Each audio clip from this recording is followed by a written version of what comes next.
Part 18. In order to grow, we must obtain what is necessary for our growth. This is brought about through the law of attraction. This principle is the sole means by which the individual is differentiated from the universal. Think for a moment, what would a man be if he were not a husband, father, or brother, if he were not interested in the social, economical, political or religious world? He would be nothing but an abstract theoretical ego. He exists, therefore, only in his relation to the whole, in his relation to other men, in his relation to society. This relation constitutes his environment and in no other way. It is evident, therefore, that the individual is simply the differentiation of the one universal mind which lighteth every man that cometh into the world, and his so-called individuality or personality consists of nothing but the manner in which he relates with the whole. This we call his environment and is brought about by the law of attraction. Part 18, which follows, has something more to say concerning this important law.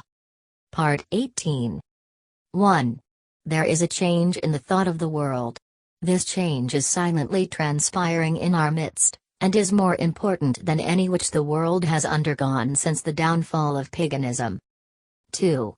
These present revolution in the opinions of all classes of men, the highest and most cultured of men as well as those of the laboring class, stands unparalleled in the history of the world. 3.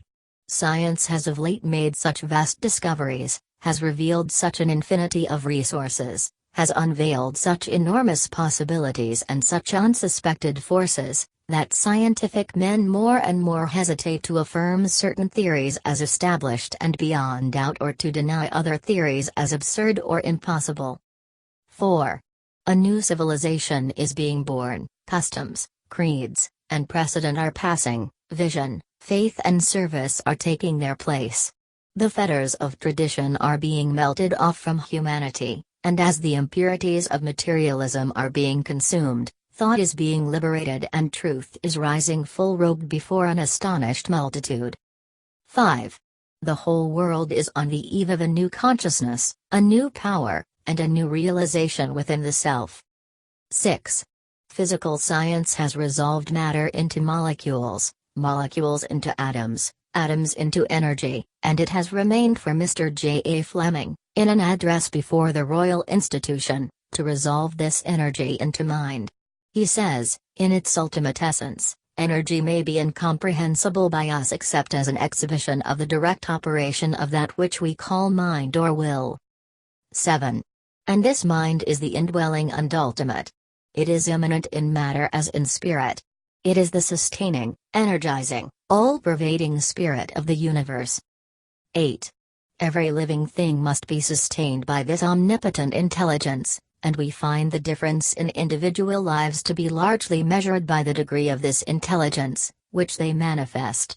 It is greater intelligence that places the animal in a higher scale of being than the plant, the man higher than the animal, and we find that this increased intelligence is again indicated by the power of the individual to control modes of action and thus to consciously adjust himself to his environment. 9. It is this adjustment that occupies the attention of the greatest minds, and this adjustment consists in nothing else than the recognition of an existing order in the universal mind, for it is well known that this mind will obey us precisely in proportion as we first obey it. 10. It is the recognition of natural laws that has enabled us to annihilate time and space, to soar in the air and to make iron float, and the greater the degree of intelligence the greater will be our recognition of these natural laws and the greater will be the power we can possess. 11. It is the recognition of the self as an individualization of this universal intelligence that enables the individual to control those forms of intelligence which have not yet reached this level of self-recognition. They do not know that this universal intelligence permeates all things ready to be called into action, they do not know that it is responsive to every demand, and they are therefore in bondage to the law of their own being. 12. Thought is creative and the principle on which the law is based is sound and legitimate and is inherent in the nature of things, but this creative power does not originate in the individual, but in the universal, which is the source and foundation of all energy and substance, The individual is simply the channel for the distribution of this energy. 13.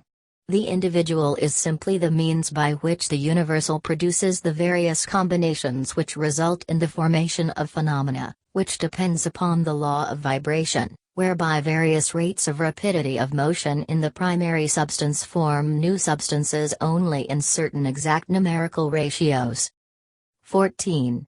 Thought is the invisible link by which the individual comes into communication with the universal, the finite with the infinite, the seen with the unseen. Thought is the magic by which the human is transformed into a being who thinks and knows and feels and acts. 15. As the proper apparatus has enabled the eye to discover worlds without number millions of miles away, so, with the proper understanding, man has been enabled to communicate with the universal mind, the source of all power. 16.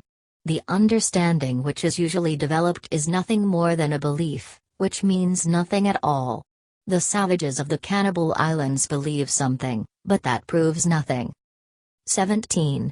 The only belief which is of any value to anyone is a belief that has been put to a test and demonstrated to be a fact. It is then no longer a belief, but has become a living faith or truth. 18. And this truth has been put to the test by hundreds of thousands of people and has been found to be the truth exactly in proportion to the usefulness of the apparatus which they used. 19.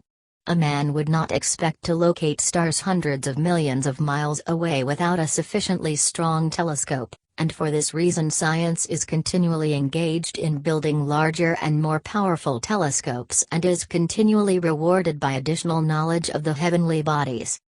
20.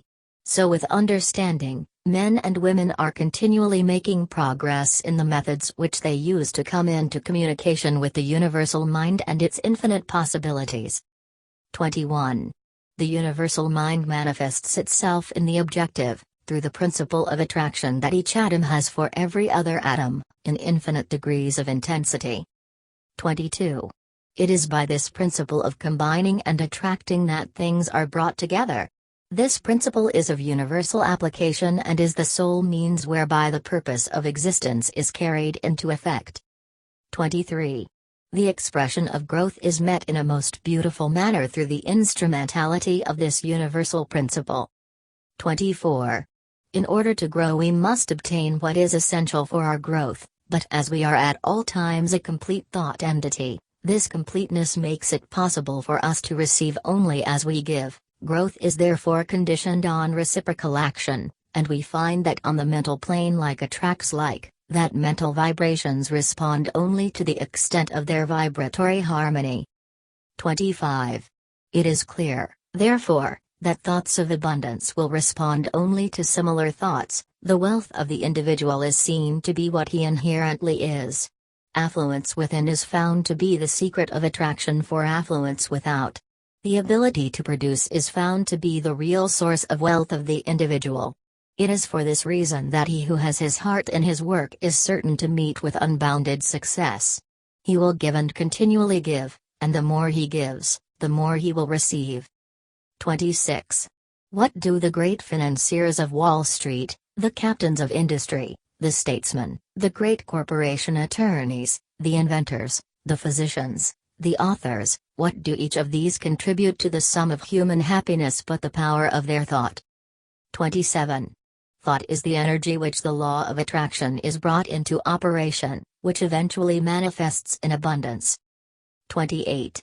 The universal mind is static mind or substance in equilibrium. It is differentiated into form by our power to think. Thought is the dynamic phase of mind.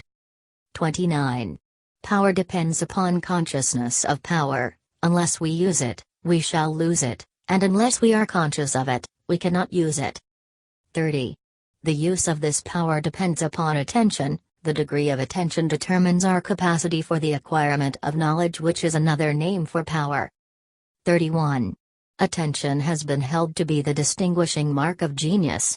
The cultivation of attention depends upon practice. 32. The incentive of attention is interest. The greater the interest, the greater the attention, the greater the attention, the greater the interest, Action and reaction. Begin by paying attention. Before long you will have aroused interest. This interest will attract more attention, and this attention will produce more interest, and so on. This practice will enable you to cultivate the power of attention. 33. This week concentrate upon your power to create, seek insight, perception, try to find a logical basis for the faith which is in you. Let the thought dwell on the fact that the physical man lives and moves and has his being in the sustainer of all organic life air, that he must breathe to live. Then let the thought rest on the fact that the spiritual man also lives and moves and has his being in a similar but subtler energy upon which he must depend for life, and that as in the physical world no life assumes form until after a seed is sown, and no higher fruit than that of the parent stock can be produced. So in the spiritual world no effect can be produced until the seed is sown, and the fruit will depend upon the nature of the seed, so that the results which you secure depend upon your perception of law in the mighty domain of causation, the highest evolution of human consciousness. There is no thought in my mind, but it quickly tends to convert itself into a power and organizes a huge instrumentality of means. Emerson. Part 18 Study Questions with Answers. 171. How is the difference in individual lives measured? By the degree of intelligence which they manifest. 172. What is the law by which the individual may control other forms of intelligence? A recognition of the self as an individualization of the universal intelligence. 173. Where does the creative power originate? In the universal. 174. How does the universal create form? By means of the individual. 175. What is the connecting link between the individual and the universal? Thought. 176. What is the principle by which the means of existence is carried into effect? The law of love. 177. How is this principle brought into expression? By the law of growth. 178. Upon what condition does the law of growth depend? Upon reciprocal action. The individual is complete at all times, and this makes it possible to receive only as we give. 179. What is it that we give? Thought. 180. What do we receive? Thought, which is substance in equilibrium and which is constantly being differentiated in form by what we think.